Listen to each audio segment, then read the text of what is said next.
квартал Столипиново от 1971 година започнаха да строят много блокове.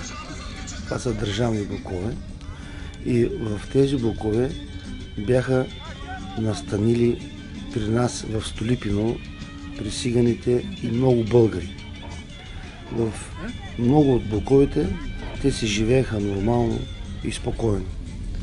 След промените, които настъпиха в нашата страна след 1988 година, когато дойде демокрацията, веднага след това почти всички българи, които живееха в квартал Столипиново, започнаха да протестират и да стачкуват.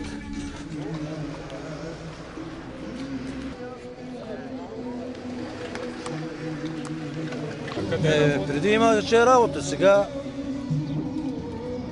малцинството без работа. Преди завода работиш, държавна работа. Държавна работа имаше, сега няма. След това демокрацията няма работа, карусерство.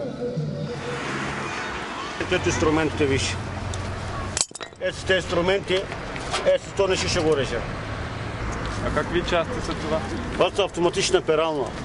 Купуваме стари перални, разглобяваме да вадим едно парче хляб.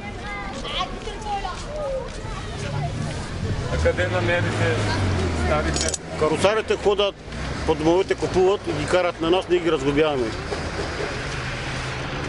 И с те 5-6 лева рана 6 човека вкъщи. Няма ток, това е лошо. Да пускам да работи помпата там. Ама няма ток. Бе, вижда, скоро работа. Свира радиото. До такоматор. До такоматор. Тагам, това работи. Ето вижда. Так. Работи.